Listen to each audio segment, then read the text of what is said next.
everybody. So today I got the chance to see the Wonder Woman movie, and this of course the latest from DC and in their DC Extended Universe.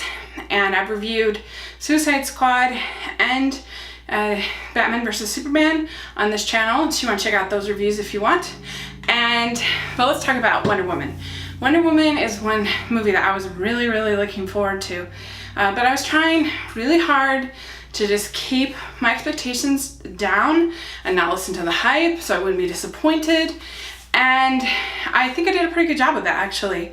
And so I thought I would just give you like some of my initial thoughts coming out of it, and then I'll do like a real review later. I'm gonna see it again on Thursday, and I think that'll help me really sort of solidify my thoughts. I'll be there with my brother, and that'll help too, to kind of someone to talk about it with. And so, but my initial thoughts coming out of the movie is that I thought it was just awesome. I loved it. And there were a lot of things, and this is gonna be, I'm gonna try really hard to not be any spoilers at all, but you could easily watch this movie and feel like this was a very well executed superhero movie. It does hit certain predictable plot points, and even some that I have maybe complained about in previous other films. But I just thought it did each of those so well, and it did some things that I'm not going to spoil that I never see. And I'm not just talking about the fact that there's a women's superhero, although that was actually very meaningful to me, but it had certain stakes and certain character growth and arcs that I don't see that often in these kind of movies. And I was moved 3 different times in the movie. I was crying quite hard, and I'm an easy cry, I get it, but I was really moved by it. And I think what makes it work so well for me is that, first of all, the story is really tight. Like, it just moves along very well, and there are emotional stakes to everything that happens. There's prices that have to be paid for decisions that Diana, the Wonder Woman, has to make. Nothing is really easy for her. Nothing is simple. There's oftentimes not a clear good and bad that she has to pick from. She has to choose to help imperfect people. She has to choose which side of this conflict, because it's World War I. She's coming from this naive perspective of never having experienced war into this insaneness of war. And World War I was like the perfect spot to put her in, because that war was so stupid. So I don't know, it was just a very interesting sort of moral situation for her to be in, and I thought they played that so well. There were a few times, like when she's getting clothes and a few funny jokes, with her sword and stuff, that they kind of play out that fish out of water. But for the most part, the fish out of water stuff is actually morally out of water. Morally what she's gonna do. And I thought that worked so well, and it made you so bonded to the character. And I thought that Chris Pine as Steve was so good.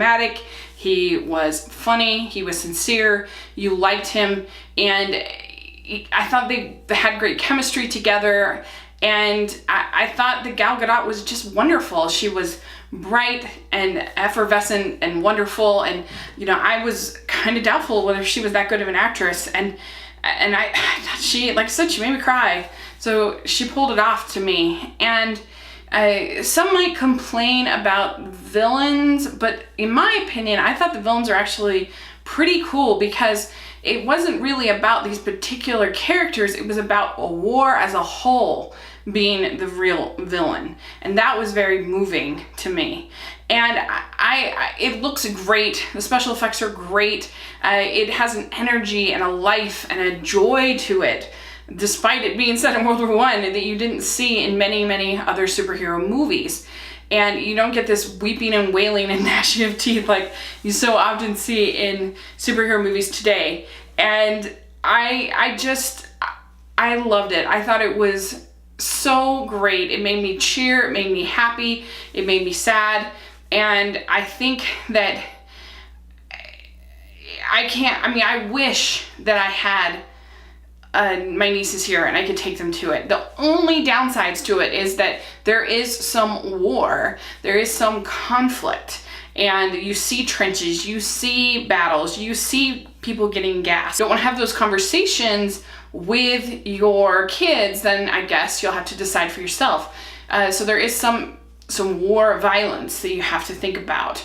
But I didn't feel like it was made light of. I felt like it was actually really powerful and moving. There is some innuendo and there is some nudity, particularly when Diana first sees Steve, and the whole idea of the sort of the male anatomy and all that stuff. There's some jokes in there. So if you're very sensitive with your kids about something like that, and there's some sensuality.